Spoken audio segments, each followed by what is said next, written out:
Good morning. Good morning. Good morning, Dr. Rosensweet. How are you doing? Carolyn. Good. Good. Good? Yeah. Well, I'm good, and gooder. How's that? Question number 1. You ready for me? I'm ready for you. All right. Okay, good. So, can we please discuss headaches and menopause? Do you feel that there is a correlation there? Meaning, can migraines occur due to a lack of hormones? Yes. Good topic. Big topic. Young women can get what's called a menstrual migraine. And it occurs when there's an abrupt fall in the estrogen during a cycle. There's 2 of those. The one that makes so much sense is at the 28th day or 27th or 29th, however, right at the end of that cycle, just before menstruation starts, there is an abrupt fall of progesterone, of estrogen and progesterone. And that's a time, or when that estrogen drops really low, that some women will get a migraine headache. And it can occur during the period itself, during the menstruation itself, or it can occur just before the menstruation starts. It's really triggered by that dramatic fall of estrogen. Now, there's a second time, which would actually be the first time in a cycle, that estrogen actually falls. Because when we date day 1 of any given cycle from the first day of menstruation, that's what we call day 1. Easy to identify. I think that's why it's called day 1, when a woman starts menstruating. Right. Gradually, especially by day 3, 4, 5, 6, 7, estrogen starts to climb. And estrogen reaches its absolute maximum plus or minus day 12. Okay. And about that time, ovulation is occurring. And then estrogen takes a dive. That abrupt one? That abrupt one. It's not a deep dive. And of course, you can see this on graphs that we have in the book, Happy, Healthy Hormones.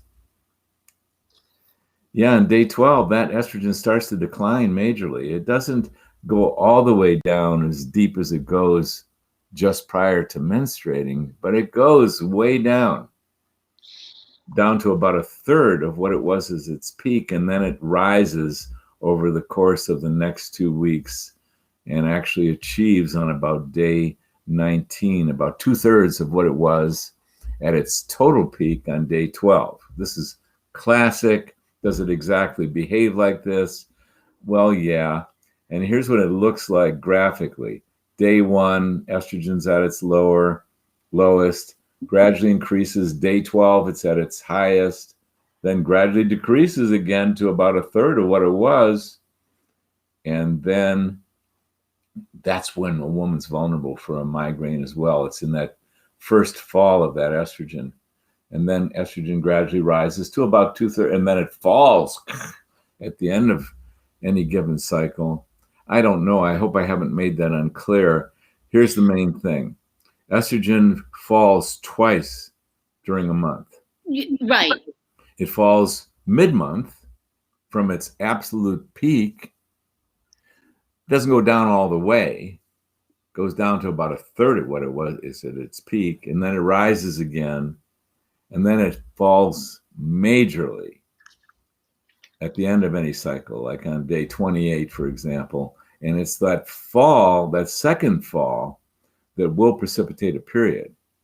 But both of those falls can precipitate what's called a menstrual migraine. Interesting. In some women. Now, there's lots of causes of migraines, but when a young woman tells me, I'm getting migraines, I'm starting to ask her, are you getting them every month? Where in your cycle are you getting those migraines? And that will reveal whether it's a menstrual migraine, a migraine triggered by the fall of estrogen, or if it doesn't relate to the cycle at all, then any physician who's assisting the woman will look for the other causes of migraine. Now, having said all that, in what I call my non-short answer, I don't know if you've ever heard one of those from me before. Well, there's always a first time. My non-short answer. We love your non-short answers. Because in perimenopause and menopause, that estrogen's been declining. Right. Some women in the perimenopause, because they're running low on estrogen, that they'll start having migraines, or they'll start having migraines like they did when they were younger related to their period. And then in menopause, there's some women that are going to get periodic migraines, and that trigger can be from the low estrogen that's prevalent in menopause. Remedy: treat menopause, replenish those hormones. For that reason, if you've got migraines in menopause that you didn't used to get, they're not a whole lot of fun. Or treat menopause for 1,000 other reasons, all of them major, huge. So yeah, replenish estrogens in menopause, and a lot of women who are getting migraines in menopause will stop having them. Mm-hmm. I mean, can those migraines last like daily for, I mean, some women are saying that they get these migraines that just last. Well, anything's possible in medicine. Yeah. And the real issue is what triggered it and what are the underlying vulnerabilities. Because in any given major symptom, there's usually more than one moving part. Right. Like migraines. Why do some women get migraines and a lot don't when that estrogen falls? Well, there's other things related to the cause of migraines. Oh, stress, maybe? Quiz someone, take a medical history on someone who gets frequent migraines, and you're going to hear a very clear story about, right. Yeah, prior to that, a volcano erupted in my neighborhood, and I had to run from that. And then next week, my car stopped operating, even though it was only 1 year old, and nobody could get it started again. And then right after I got my car fixed, my lawn was overtaken by vermin that were running around eating everything and pooping. And then lo and behold, I had a migraine. I don't know what caused it. No. Not a clue. You forgot the saber-toothed tiger, but they're used to that already. So it wouldn't just be a matter of, oh yes, and I'm in menopause for the first time and I got a migraine. It must be a menopause migraine. Well, that other stuff played in there as well. That is true. And Especially thank you for bringing that up. Especially the volcano thing. Yeah, we have them all over. It's a little scary. Thank you for that. Okay. Well, good morning to Judy, who says, "Hi, Dr. R." Clap, clap, clap. Hello, Judy. And we'll welcome in everybody. Hello, Judy. I remember Judy. I remember Judy really, really well. Hiya, Judy. Judy can't talk, but I'm imagining Judy saying, "Hi, Dr. R," right back. Aw. Yes, and then Tammy too. Hello, and welcome to all the women who are going to be coming up. Always thank you, Dr. R, for being here. So, okay, question number 2. I get this a lot. How do we deal with estrogen dominance getting worse, especially when one has a really hard time taking progesterone? Yes. This would be a situation where I love to go through our rigorous process with any given woman who's coming to seek assistance. It's a rigorous process because there's a lot that I'm not listening to. I'm not hearing from that question, and a lot of questions I have to be able to assist her more in describing that. Like, let's talk about the estrogen dominance, for example. And I think many women know this, and of course we describe this in detail in Happy Healthy Hormones. Downloadable, by the way. And estrogen is one of the 4 ovarian hormones. Progesterone is another. And estrogen is very stimulatory.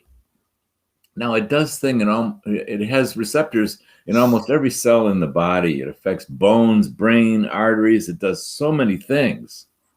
And as far as the female organs go, it's stimulatory. Stimulates the uterus, the formation of the uterine lining, stimulates breast glandular tissue once a month majorly. Even if you're in preparation for possible breastfeeding, once a month in case you get pregnant. Estrogen stimulates the growth of breast glandular tissue.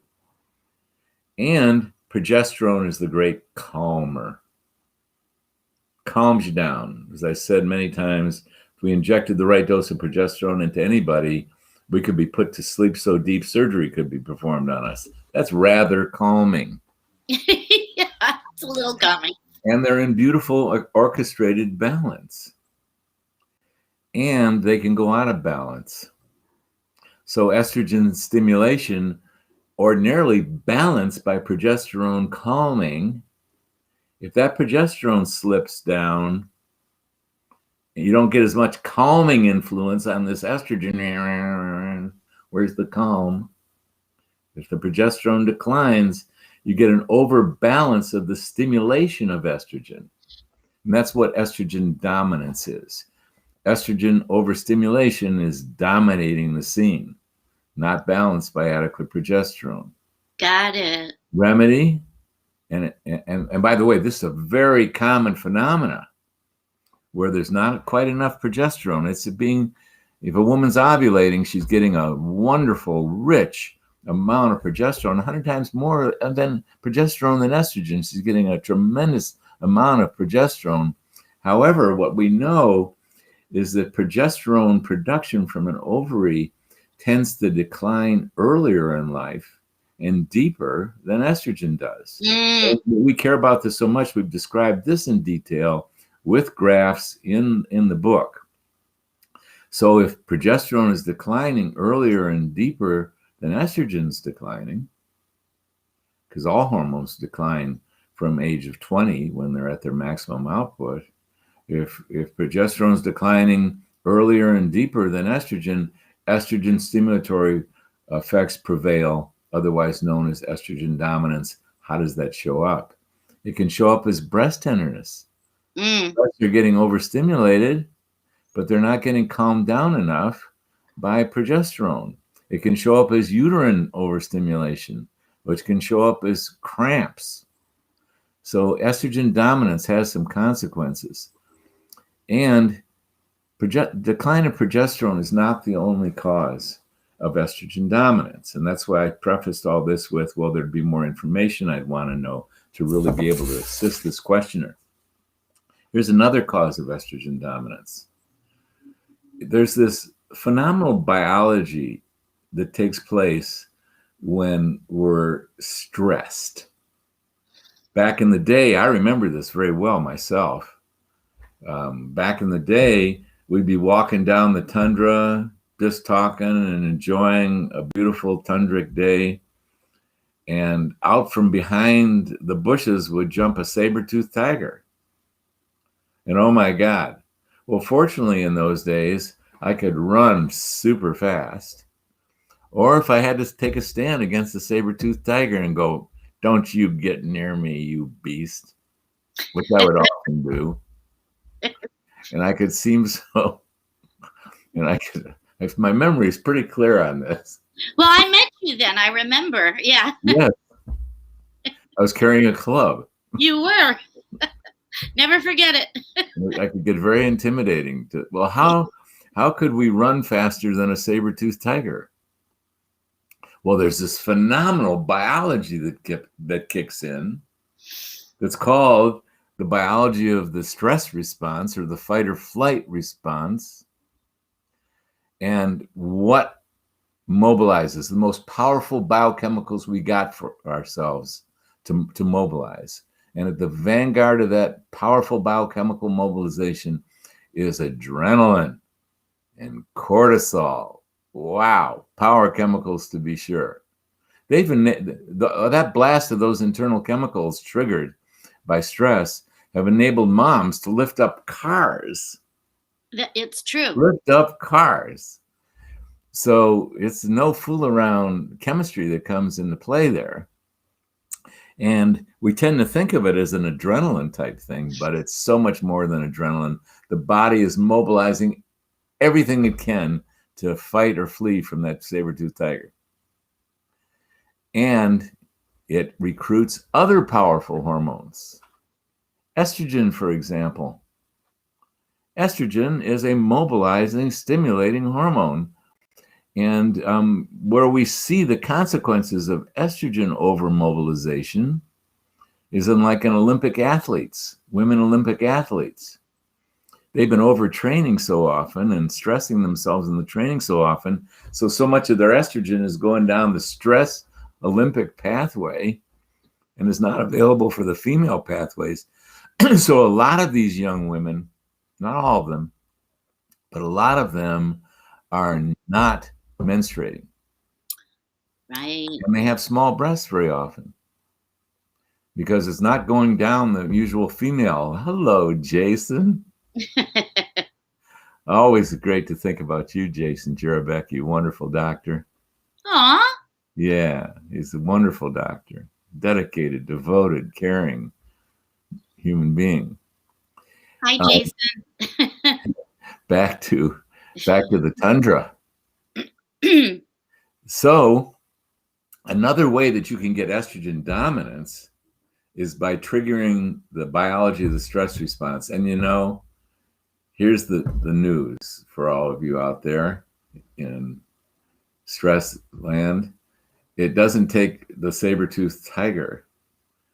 That's not the only trigger of the biology of the stress response. Uncomfortable feelings, uncomfortable thoughts that you're not dealing with in an elegant, skillful way.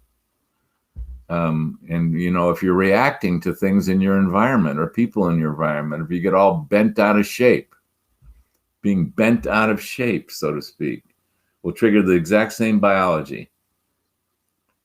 So a young woman can have estrogen dominance by over recruiting of estrogen, placing too much demand on her ovaries to supply extra estrogen for stress. Another short answer. Well, and I have a question that came up. Actually, it says, is estrogen dominance a risk factor for breast cancer? And that comes often, too. Okay, well, that's a great question, and I'm glad you brought that up, Carolyn. Thank you. Let's take a sidetrack here on risk for breast cancer. Any physician who dives very, very deep into the whole subject of cancer, they want to learn about cancer. They want to really try and understand what in the heck causes cancer. I mean, this is life-threatening. Right. And they will tell you about thousands of causes of cancer. And the way I've always liked to explain it to patients, cause of cancer or cause of any illness, I point to a blank wall and I say to my patient, let's pretend that I'm going to show you a video on that wall. And it's a video we've taken of your whole life, starting from when you were in the womb, and 24/7 you've been videoed. And the videographer has a magic editing button. They've been able to edit out every good thing that you've ever had happen to you, every good thought you've ever had, every wonderful emotion of happiness and love and fun, etc., that you've ever had, any beautiful moments and nurturing food you gave yourself, any great exercise you did, any caring in your heart you felt, any kindness given to you or that you've bestowed on someone else. The list is long of things called life that are so common and so beautiful about us human beings. And the editor had a magic button and edited all that good stuff out. Well, there'd be some footage remaining. Yeah. When you weren't eating so carefully, when the food you were eating had herbicides and pesticides in it that you didn't even know about, when you got exposed to this particular environmental toxin, when you threw one of those dryers, stink bombs into your dryer, otherwise known as whatever they call those things. Stink bombs. You know, when you put one of those air fresheners in your car, when you had that emotional uproar and emotional entanglement with some relationship in your life, rather than doing it kindly and elegantly because you're on your path to learn how to communicate better and better and not get so bent out of shape. There it is again. All the events of nutrition, toxicity, exercise, too much or too little, and inelegant response to the stress response, to stress, there we would see in that footage the story of how you got ill, how your immune system got bent out of shape, how you had to mutate cells in response to some toxin that was sitting right next to them. The cells in your breast couldn't behave normally because your breast that have a lot of adipose tissue is starting to accumulate toxins in there because so many of these toxins are fat soluble. And the breast cells had to go, oh, we better change. We got to adapt to this crazy toxin. Right. So what I'm saying is the story of the development of any significant illness is complex and it's got thousands of events. And then it comes the day when never sick a day in a life and they had a heart attack. Yeah, well, there was 1,000 things that took place before that heart attack took place. The person just didn't notice it. And the same with cancer. So cancer has many, many complex causes. Is estrogen a cause? Is excessive estrogen a cause? Is testosterone a cause in prostate cancer? I assert that the hormones are never causal. They don't cause it. My God, you've got young women running around and young men running around with these wonderfully, amazingly high levels of estrogen. Why aren't they all popping up with cancer? They're not. Very rare. It happens, but it's rare.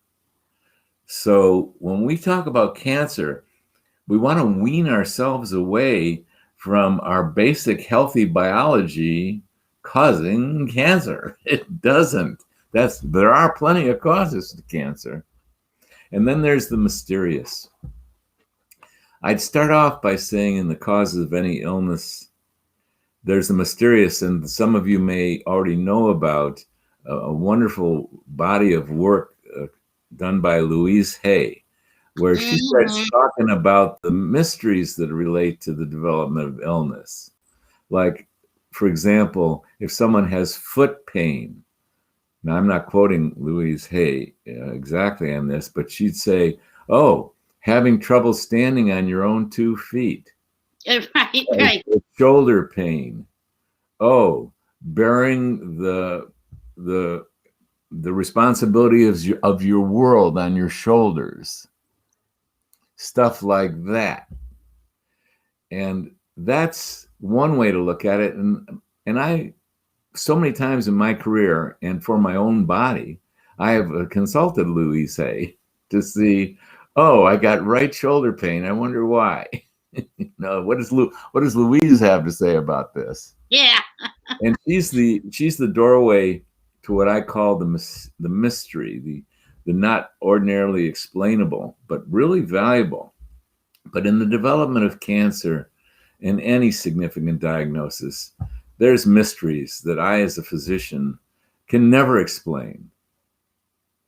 And I could come up with some exotic explanations, but I can't really explain. So we want to honor that as well. But hormones is the cause of cancer, or hormones is the promoter of cancer?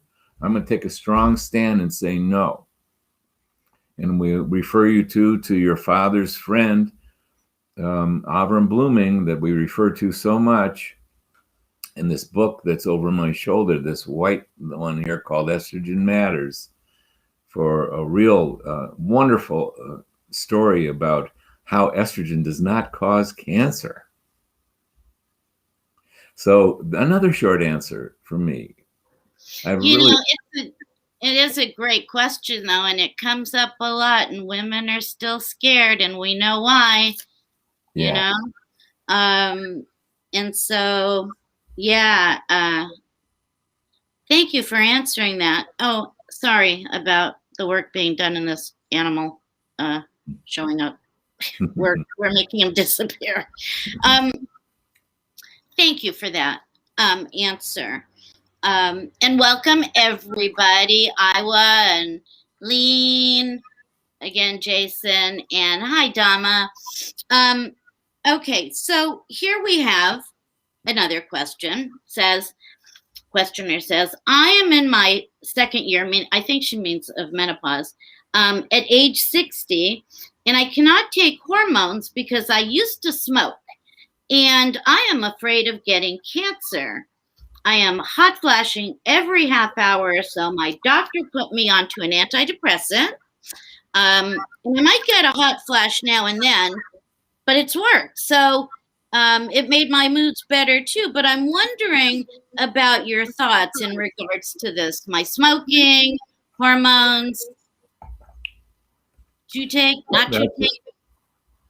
That's a interesting segue from the question we just dived into.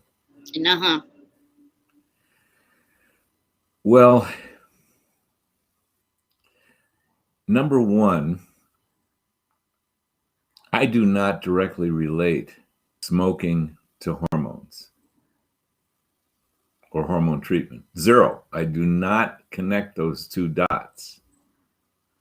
Now, in any medical study, when you study smokers, and I admit I was a smoker in medical school. I mean, think of my medical school lecture halls with 206 students, ashtrays everywhere because 2/3 of us smoked. So I have a certain tender spot in my own heart for smoking. I know there's reasons. I'm so grateful that I did stop so long ago. Smoking is a risk for a lot of stuff. It's just intense medicine there. And it's hard on the lungs, obviously. It's like fire, shooting a fire in our lungs. And then it has a list of health challenges. But I would never say, because you smoked, don't take hormones. Now, there's a caveat there. Smoking also happens to be hard on the arteries. And a smoker that hasn't seen hormones, I don't understand the 2 years thing, because you said the questioner said her age was 60. That means she would stop menstruating at 58, 2 years into menopause. That is possible. That does happen. It's not very common. However, when a smoker whose body hasn't seen hormones or the wonderful protection given to arteries in young women, unlike young men, by estrogen.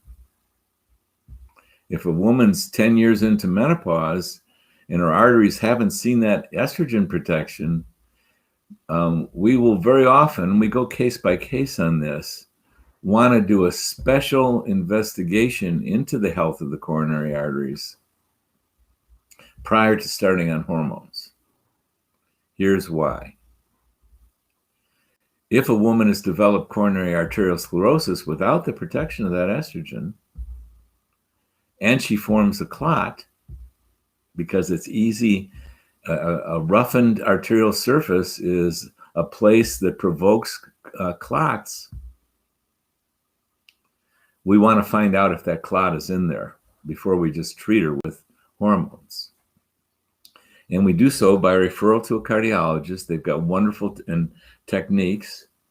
And the one we recommend for women is a stress ultrasound, where you're hooked up to an ultrasound and you're stressed, and cardiologists can really give us a clue as to whether there's something blocking coronary arteries. If there's something blocking coronary arteries, we go for the cardiology work prior to the hormone work. Right. So, questioner, it's not that I'm saying, well, smoking is going to cause cancer related to hormones. I'm not saying that. Although, we all know that smoking increases the risk for lung cancer and esophageal cancer and throat cancer.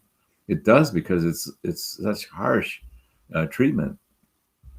But I don't relate that to hormones. Now, caveat again, oral estrogens, and for 1,000 years, menopause has been treated by oral taking of hormones. 1,000 years, taking the hormones orally, taking estrogens orally. What we know about orally, by mouth administered estrogens, is they can increase coagulation of the blood. They can increase inflammation. They can increase the propensity of blood to coagulate. Well, if you've got a roughened arterial surface caused by arteriosclerosis because you lost the protection of the estrogens, because you're in menopause for 2 years or 10 years, there's no high levels of estrogens protecting your arteries, and you're a smoker, because arteries are not, that's not pleasant for arteries. They can be injured by the smoking phenomena. Well, we want to evaluate that. And we do not want to give you oral estrogens ever. And I don't really want to give any woman oral estrogens ever. Topical hormones in the medical literature, are totally known to be different than oral estrogens. And estrogens administered topically don't have that same propensity to provoke coagulation of the blood. Very important. Now, are there exceptions? Yeah, there are exceptions. But the rule is, if you take estrogens topically, there's a lot of great things that you avoid. You avoid provoking inflammation by oral estrogens. You're much kinder and softer to the liver, and you avoid provoking hypercoagulation. That when you've got a roughened arterial surface, that's a recipe for big trouble. So, and there's I remember reading a National Geographic once, and it was Harvard cardiologist had gone around the world to look at the long-lived peoples of the world, and they've got a woman who's in 120 or something, smoking a cigarette. And she said she's been smoking since she was 60 when her husband passed away. And this is up in the mountains of Eastern Europe, and at the time, the Soviet Union. And, so you never say never. So just because you're a smoker, I don't want you to condemn yourself to, well, now you're going to be in trouble. Let go of that. You're alive, you're breathing, you're walking, you're talking. You can heal. Causes for illnesses run really deep and run silent. You can heal your emotions, your mind, your life. So don't take it as oh my God, I'm a smoker, I'm doomed. Please don't do that. We don't know. Remember I said when we were talking about the causes of serious illness that there's this mystery factor? Well, there's mystery factors for many people who had poor health habits, but for some reason in this lifetime, they're 108 or 98 or something. So we think that there's these rules, and there are some rules to living. Be nice and tell the truth, for example. These are rules. You violate these rules, Even if you do it in the secrecy of your own home, your own conscience isn't going to let you get away with that. Your own conscience sniffs out what the truth is. So yeah, as a smoker, be kind to yourself. You're alive. You're asking questions. You're thinking and talking. And don't link up this thing, well, if I take hormones, I'm going to get cancer. No, not so. Not so. And if you happen to get on hormones, link up with someone who really knows what they're doing so they'll be able to evaluate your medical history. And if some intervening steps like going to a cardiologist need to be done, I mean, I've been working with a woman who's a Menopause Method member. In 3 months, we haven't switched over to the Menopause Method hormones because we're still investigating her coagulability because she had a stroke. So we want to investigate with the great sophistication that we can do to see if someone's got an increased propensity to coagulate. Wonderful test done by your local great laboratories. It's a blood test. So, yeah. So, in other words, we don't want to suggest negative thoughts to ourselves. Yeah. And it doesn't mean we don't take care of our health and pay attention to it. But, yeah. Just because you smoked, please don't. I mean, one of the best things you could probably do is forgive yourself. Aw, yeah. And all the moving parts to forgiving yourself. You're alive. You're a human at your core. You're a spark of the divine, just like everyone is, no matter what we've done. And there's ways to heal where we're ashamed of ourselves or we feel guilty about what we've done. There's ways to heal that. So seek those out if you haven't already. So we can move on and look, there's so much water under the bridge now. You could lead a better life than you ever had.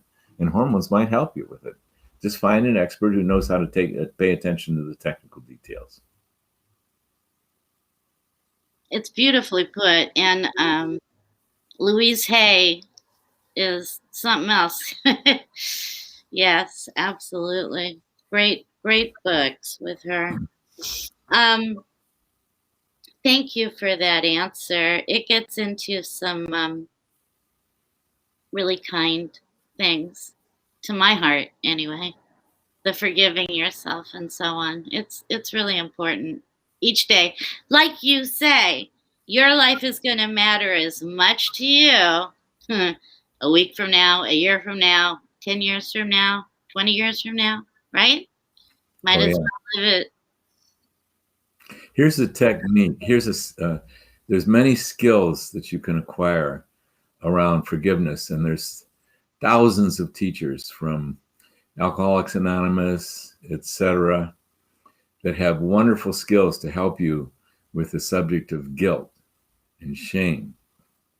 And you can, wonderful teachers, wonderful mentors from your local therapist who may have extraordinary skills to help you get through that. But here's a skill. Close your eyes, smoker.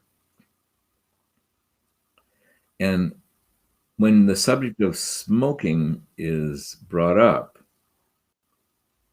as you started to hint at in that question, what do you feel? Mm-hmm.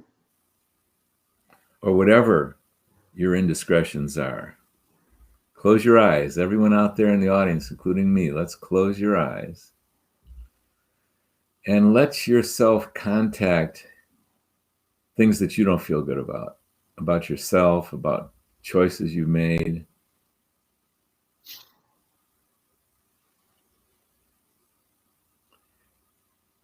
And ask yourself, what emotion are you feeling as you're having these memories or these thoughts?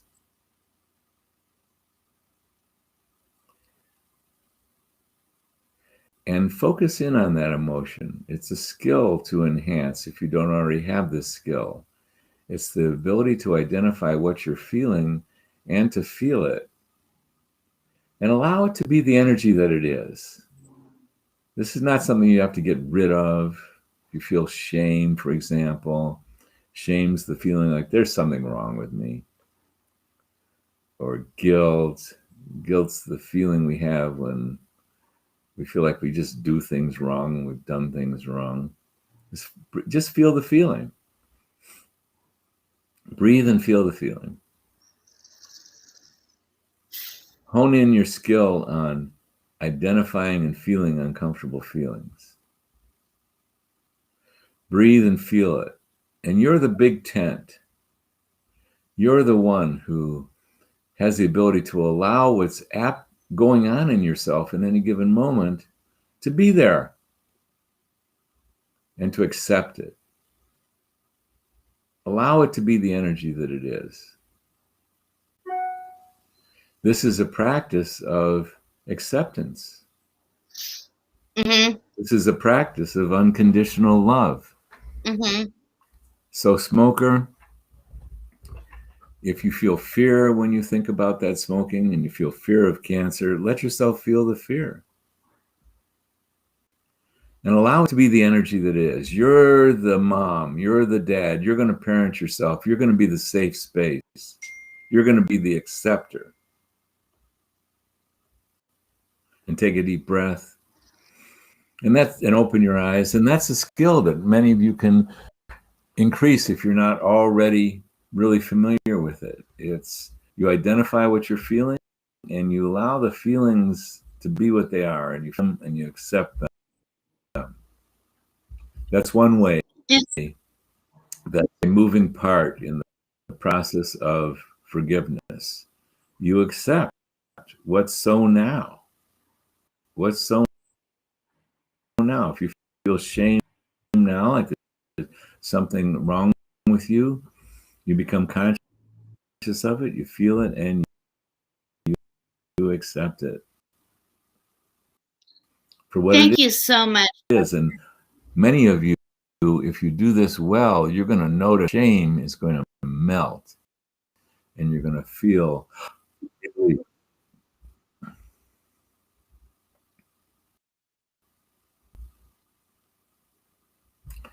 So You're kind of frozen there. Oh, there you are. next question, please. You know, next question, please. I just want to say thank you very much for not being punitive. The next question is, why do I feel great all day long, but wake up 4 to 5? Next question, please. Can you hear me? Can you hear me?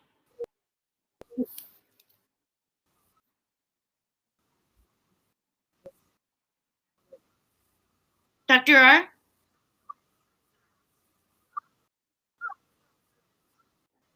Hang on, you guys are having some technical difficulties a little bit. Can you hear me?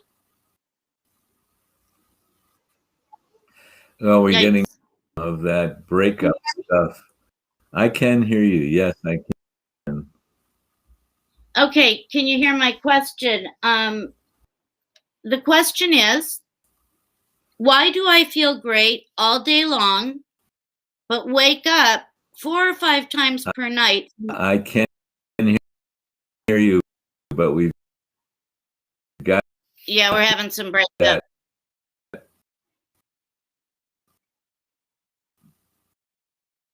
Breakup stuff.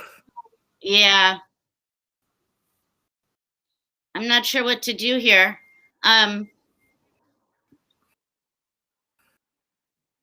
Yes.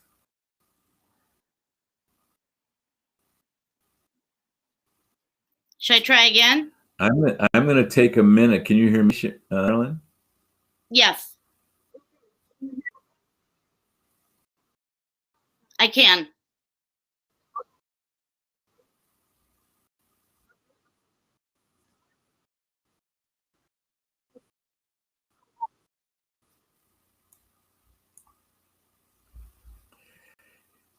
Carolyn, I'm going to, yeah. Can you hear Carolyn? I'm going to restart my computer. Restart. Okay. All right.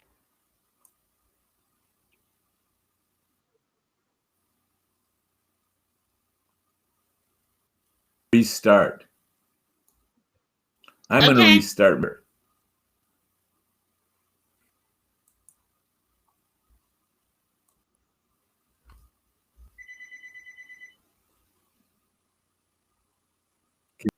Can you hear me, Carol?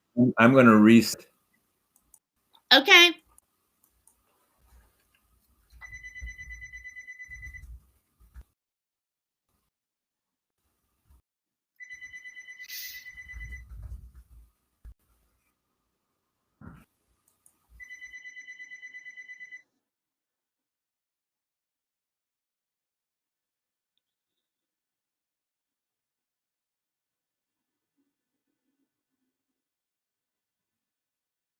Let's see if Dr. R comes back on. Maybe I have to,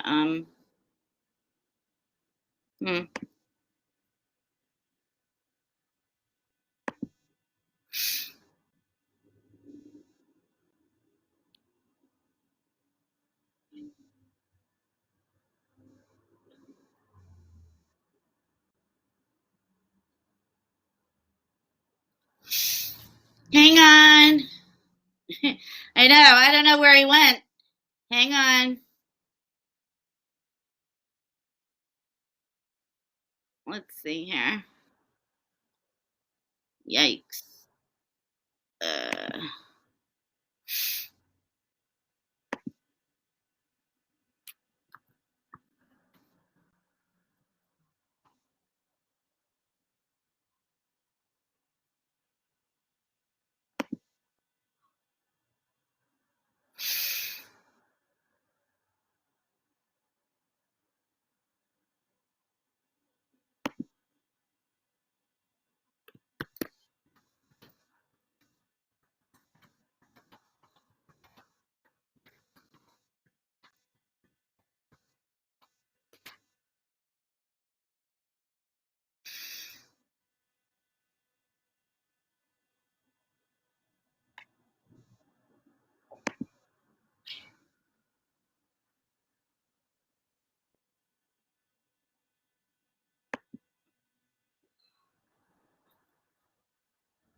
Mm.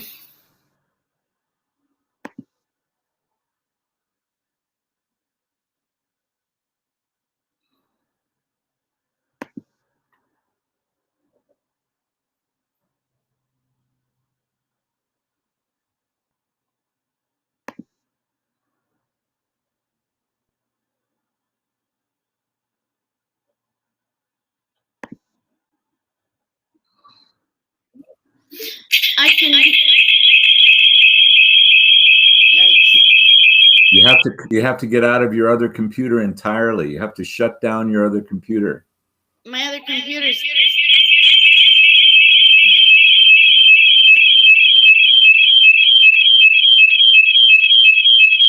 Quit your other computer entirely.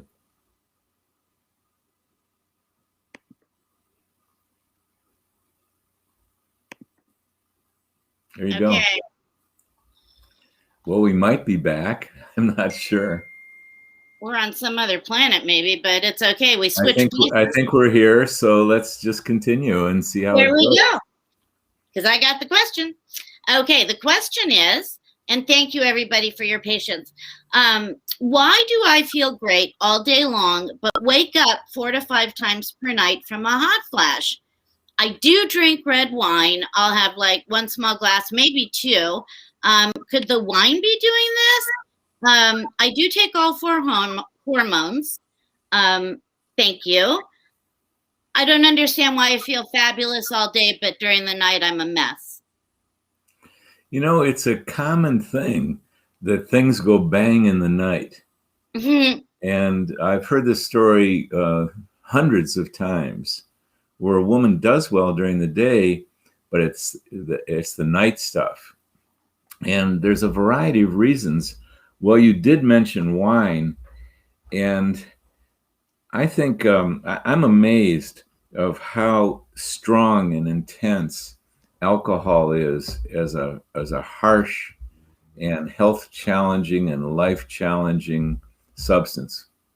Strong medicine, that alcohol. And it's legendary within the world of medicine. I mean, those who are addicted to alcohol, oh my goodness. I'm not even going to go down that pathway, but talk to anyone in Alcoholics Anonymous about the consequences. And then talk to any physician who's an internal internist, for example, and dealing with alcoholics over time. The devastating effects of alcohol for most people they're really something. So when someone tells me about sleep disturbance and alcohol, I don't immediately say, oh no, it's fine, just take a couple of drinks every night. I myself, there's just no way I could drink wine every day, and I'm talking about one glass. Yeah. I can't do one glass. I can do, my tolerance is sort of like one glass of wine every 2 weeks or one beer every 2 weeks. Now I'm very sensitive and I'm very, very committed to my own health. So, and I have been for a long time, so I can feel what the effects are.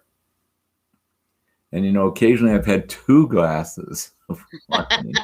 So I'm pausing on that one because it seems like it could be so innocent. And there's been this myth out there where folks say, oh yes, a glass of alcohol a day is good for you. I don't get it. Even the medical profession has said that. It's impossible. I could not be on this show and drink a glass of wine a day. I wouldn't make it.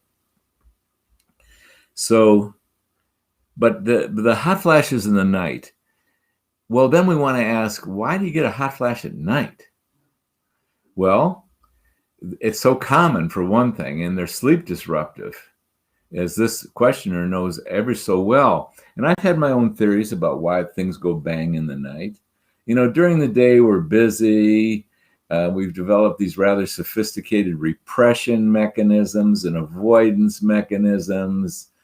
And then at night, we go to sleep, and the controls on our consciousness have been lifted. And well, it's a good thing.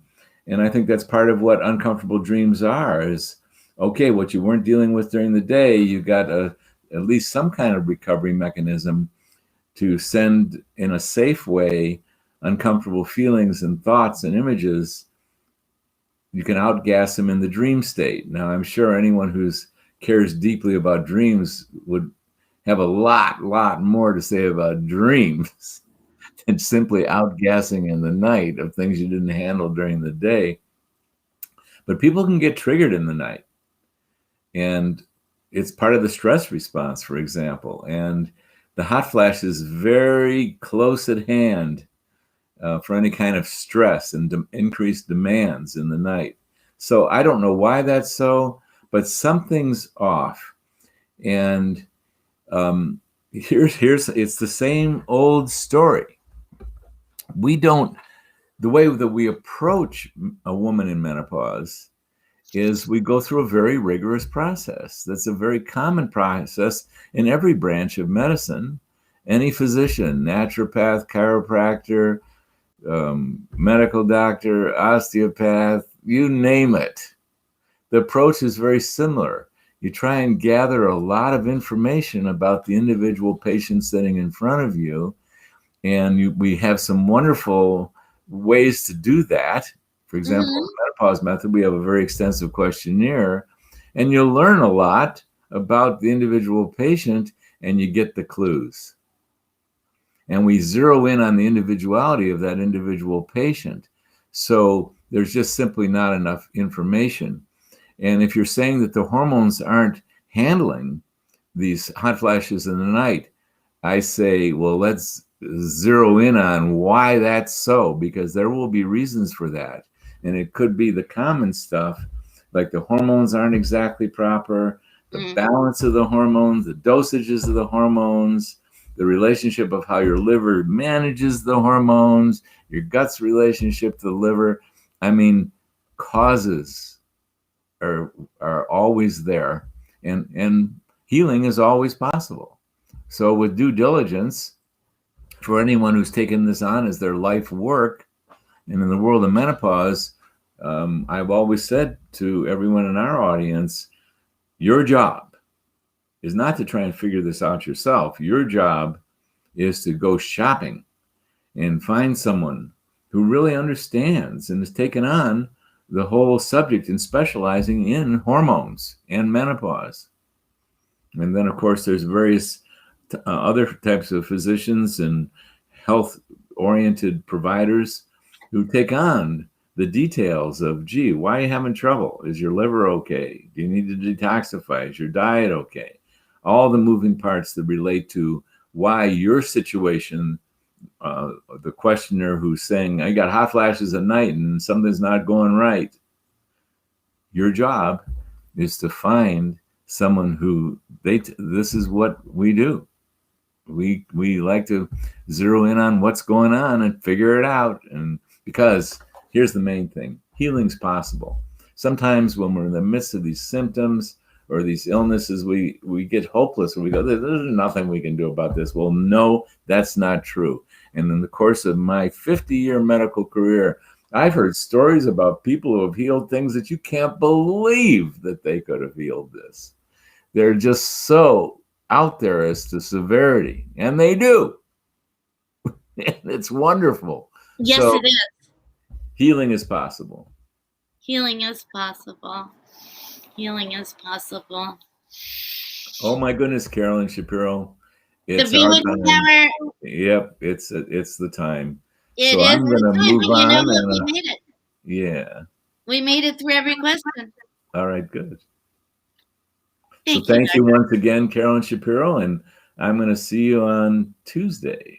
You will, and I wish you a really, really fabulous weekend. I thank everybody for coming up and wish all of you a really wonderful weekend as well. We will be back again on Tuesday.